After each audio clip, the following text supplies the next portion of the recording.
Hello students, मैं प्रशांत द्विवेदी आप सभी का हार्दिक स्वागत करता हूं अपने यूट्यूब चैनल में।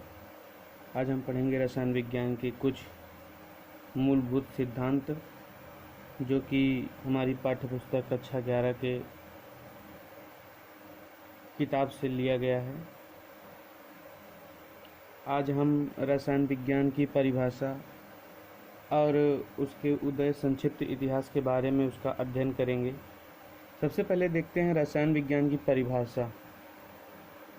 इसकी परिभाषा क्या होती है बच्चों? रसायन विज्ञान का मतलब होता है रसायन, रसायन प्लस विज्ञान बराबर रसायन विज्ञान।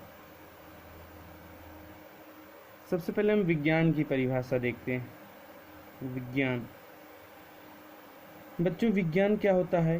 किसी भी विषय के सुव्यवस्थित, सुसंगठित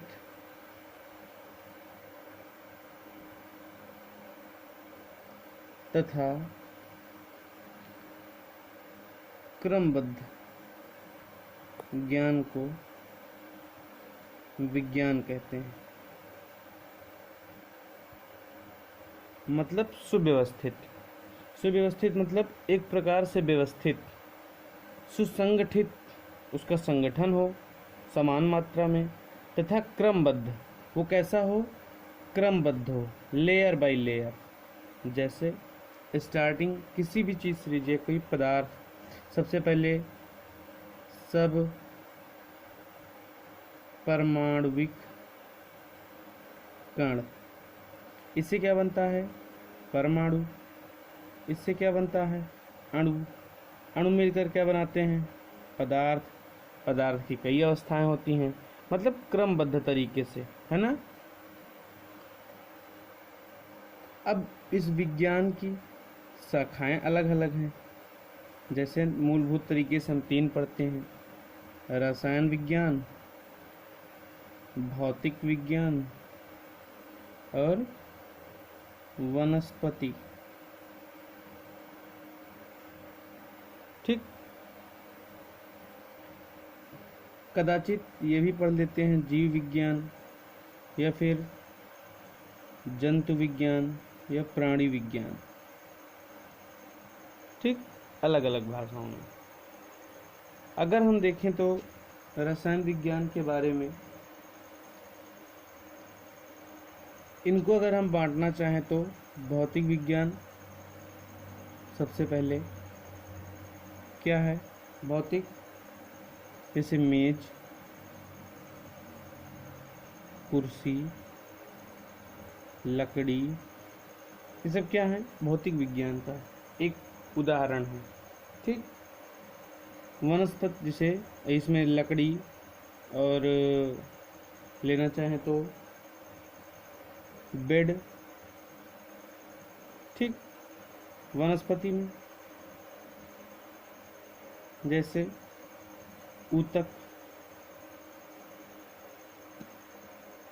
ऊतक कोशिका। ठीक, उसके अंग होते हैं, कोशिका अंग। और देखा चाहे तो रसायन में आते हैं तो अणु, परमाणु या फिर उप परमाणुविक कण, मतलब अलग अलग फॉर्मेट में। ठीक,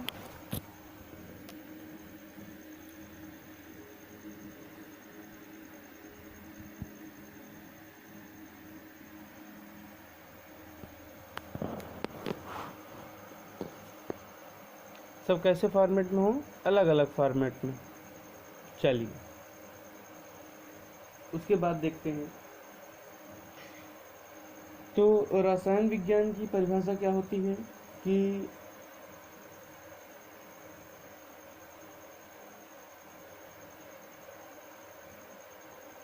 इसमें हम पदार्थ के संगठन, उसके गुण तथा परिवर्तन का अध्ययन करते हैं। पदार्थ के संगठन, गुण तथा उसके परिवर्तन का अध्ययन करते हैं। कैसे? पदार्थ का संगठन, पदार्थ का संगठन,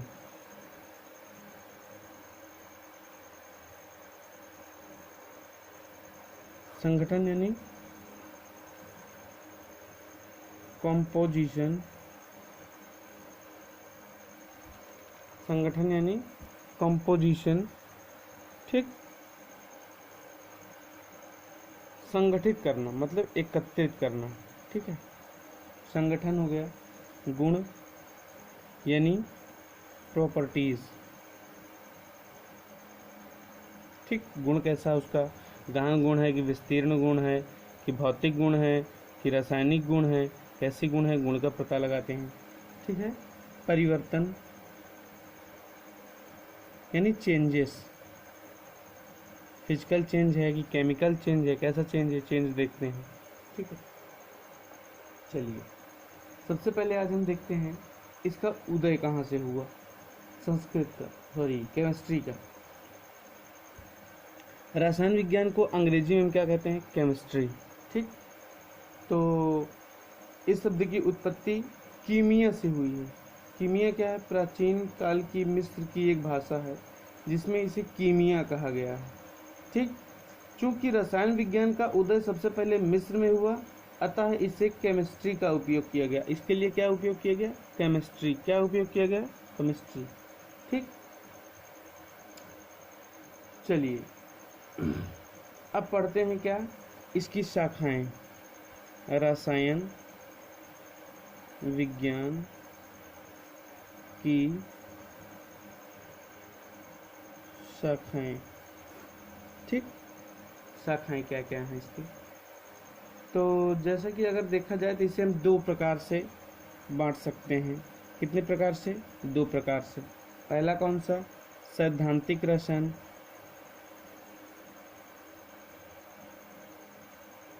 सैद्धांतिक रसायन जिसे इंग्लिश में हम थियोरेटिकल केमिस्ट्री भी कहते हैं। दूसरा होता है अनुप्रयुक्त रसायन, अनुप्रयुक्त रसायन जिसे कहते हैं हम अप्लाइड केमिस्ट्री, ठीक। दूसरा क्या होता है? अनुप्रयुक्त रसायन यानी अप्लाइड केमिस्ट्री, ठीक है। चलिए सबसे पहले देखते हैं हम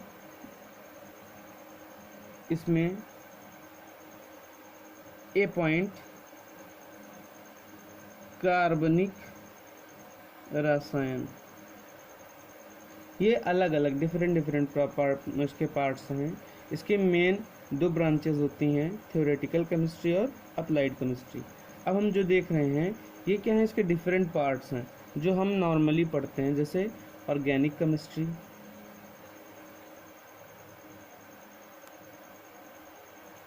सेकंड क्या होता है? अकार्बनिक रसायन,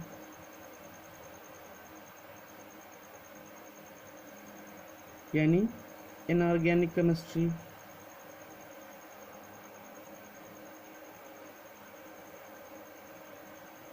ठीक। उसके बाद क्या होता है? भौतिक रसायन, भौतिक रसायन यानी फिजिकल केमिस्ट्री। और क्या होता है?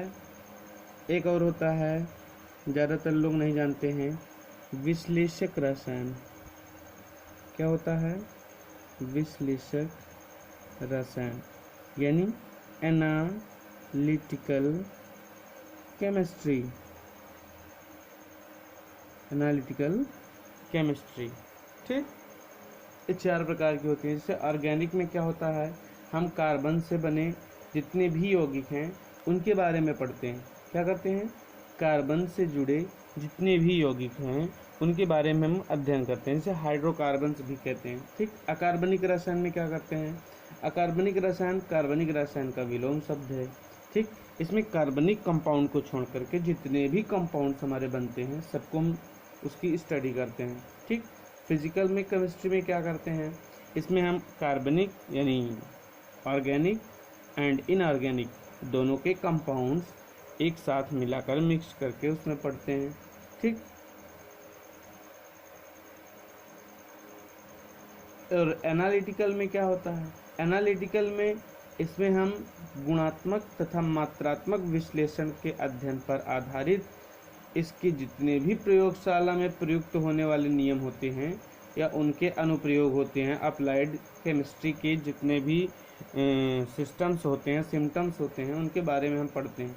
इसके भी कई प्रकार की शाखाएं होती हैं, कई ब्रांचेस होती हैं, जैसे industrial chemistry, instrumental chemistry, agriculture chemistry, या फिर मेडिसिनल केमिस्ट्री, या फिर जियो केमिस्ट्री, या फिर एस्ट्रो केमिस्ट्री। ठीक, मैनी मोर etc। चलिए अब हम चेक करते हैं, क्या आगे बढ़ते हैं। अगर हम देखा जाए तो केमिस्ट्री में सबसे पहले पुराने समय में क्या होता था, पहले प्रयोग करते थे। ठीक, एक्सपेरिमेंट करते थे, क्या कहते थे, एक्सपेरिमेंट। प्रयोग करने के बाद उसका एक परिणाम निकालते थे, यानी निष्कर्ष, यानी रिजल्ट निकालते थे। रिजल्ट निकालने के बाद उसका वो नियम देते थे, क्या देते थे, नियम यानी रूल देते थे। ठीक, यानी लॉ देते थे। नियम देने के बाद वो अपनी एक परिकल्पना लिखते थे। परिकल्पना यानी हाइपोथेसिस। ठीक, परिकल्पना देते थे कि ये कैसा है कैसा नहीं है, उसका नियम देते थे। नियम देने के बाद उसकी परिकल्पना बनाते थे कि ये इसको ऐसे से ऐसे पढ़ना है, तो इसको ऐसे पढ़ने से ये और अच्छा अपने आप में डेवलप करेगा। परिकल्पना देने के बाद उस पर ये कुछ नए सिद्धांत देते थे। क्या देते थे, सिद्धांत देते थे। सिद्धांत क्या है, थ्योरी बताते थे। ठीक, थ्योरी के बाद ये फिर से नए प्रयोग करना प्रारंभ करते थे। क्या करते थे, न्यू एक्सपेरिमेंट्स। सबसे पहले क्या करते थे, ये प्रयोग करते थे। प्रयोग करने के बाद उसका रिजल्ट निकालते थे। रिजल्ट निकालने के बाद उसका लॉ देते थे। ठीक, लॉ देने के बाद ये उसकी हाइपोथेसिस बताते थे। हाइपोथेसिस बताने के बाद उसकी थ्योरी बताते थे। उसके बाद ये न्यू एक्सपेरिमेंट बनाते थे। ठीक, समझ में आया। चलिए आगे चलते हैं। सबसे पहले हम जानते हैं कि हाइपोथेसिस क्या है। क्या, हाइपोथेसिस, जो हमारे ये जो एक्सपेरिमेंट होता है, हमारा क्या होता है, एक्सपेरिमेंट होता है, इसका जो भी क्राइटेरिया होता है या फिर सिम्टम्स होता है वही हमारा हाइपोथेसिस कहलाता है। इसका जो भी क्राइटेरिया या फिर सिम्टम्स होता है हमारा क्या कहलाता है, हाइपोथेसिस कहलाता है। ठीक, चलिए अब अगला पॉइंट चलते हैं हम, कहाँ पे, सब्सटेंस। आज हम स्टार्ट करते हैं पदार्थ। पदार्थ यानी सब्सटेंस। पदार्थ क्या होता है, पदार्थ में यह द्रव्य का एक प्रकार होता है। यह द्रव्य का एक प्रकार होता है। द्रव्य यानी मैटर। यह मैटर यानी द्रव्य का एक प्रकार होता है। ठीक, पदार्थ क्या होता है, द्रव्य का एक प्रकार होता है जिसमें उसके विशिष्ट गुण होते हैं। निश्चित रासायनिक संगठन होता है जिसमें उसके विशिष्ट गुण होते हैं। उसका एक निश्चित रासायनिक संगठन होता है। ठीक, वो क्या कहलाता है, पदार्थ कहलाता है, जिसके विशिष्ट गुण होते हैं तथा उसका एक रासायनिक संगठन होता है।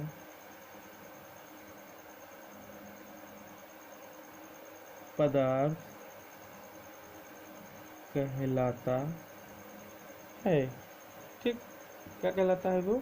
पदार्थ कहलाता है। मतलब यह द्रव्य का एक प्रकार होता है जिसके विशिष्ट गुण होते हैं तथा उसका एक रासायनिक संगठन होता है जो पदार्थ कहलाता है।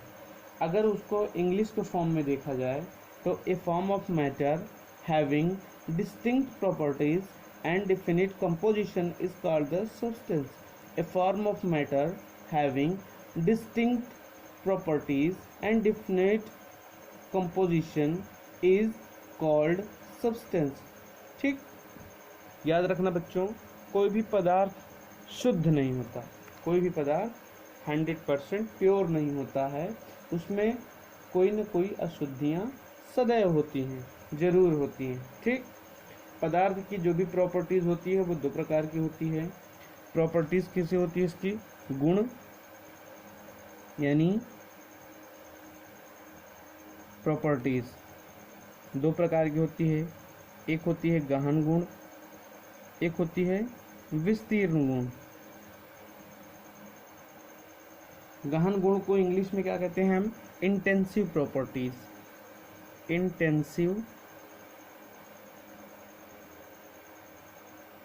प्रॉपर्टीज।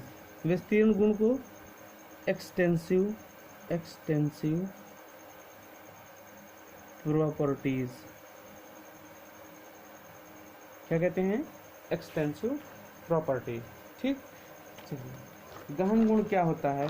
गहन गुण का मान निकाय के आकार अथवा द्रव्यमान पर नहीं निर्भर करता। ठीक, ये निकाय के आकार अथवा द्रव्यमान पर निर्भर नहीं करता है। ठीक है, ये योगात्मक नहीं होते हैं। जैसे ताप यानी टेम्परेचर। ठीक, मानक इलेक्ट्रोड विभव, इलेक्ट्रोड पोटेंशियल। ठीक, अपवर्तनांक। विस्तीर्ण गुण क्या होता है? वे गुण जिनका मान निकाय के आकार पर निर्भर करता है। निकाय मतलब पिंड, निकाय मतलब पिंड, पिंड के आकार में निर्भर करता है, विस्तीर्ण गुण कहलाता है। जैसे आयतन, आयतन यानी वॉल्यूम। ठीक, उसके आकार पर निर्भर करता है उसका वॉल्यूम कितना है। ठीक है, साथ ही साथ जैसे द्रव्यमान यानी मास, मास कितना है उस पिंड का, उसका निकालना है तो कैसा गुण हुआ? विस्तीर्ण गुण हुआ। ठीक, उसका टेम्परेचर निकालना है कितना उसका ताप है तो क्या हुआ? गहन गुण हुआ। ठीक है, ये सब अलग अलग होते हैं। ठीक, एक बात और याद रखना, अगर दो विस्तीर्ण गुण हैं, अगर दो विस्तीर्ण गुण हैं और दोनों अनुपातिक फॉर्मेट में हैं, दोनों कैसे फॉर्मेट में हैं? अनुपातिक फॉर्मेट में हैं, तो दोनों का अनुपात एक गहन गुण होगा। क्या होगा? गहन गुण होगा। ठीक, चलिए आगे चलते हैं। अब हम आज के लिए बस इतना ही। कल हम पढ़ेंगे द्रव्य का वर्गीकरण। क्या पढ़ेंगे? द्रव्य का वर्गीकरण। ठीक, उसमें पढ़ेंगे हम भौतिक वर्गीकरण, रासायनिक वर्गीकरण। भौतिक वर्गीकरण में पढ़ेंगे हम ठोस, द्रव, गैस। रासायनिक वर्गीकरण में पढ़ेंगे तत्व, यौगिक, मिश्रण। ठीक, अलग अलग फॉर्मेट में पढ़ेंगे। तब तक के लिए नमस्कार, शुभ रात्रि, शुभ संध्या, सुप्रभात। जो जिस टाइम देख रहा हो उसके लिए वैसे ही। ठीक है, तब तक के लिए नमस्कार। मैं प्रशांत द्विवेदी आप सभी से विदा लेता हूँ।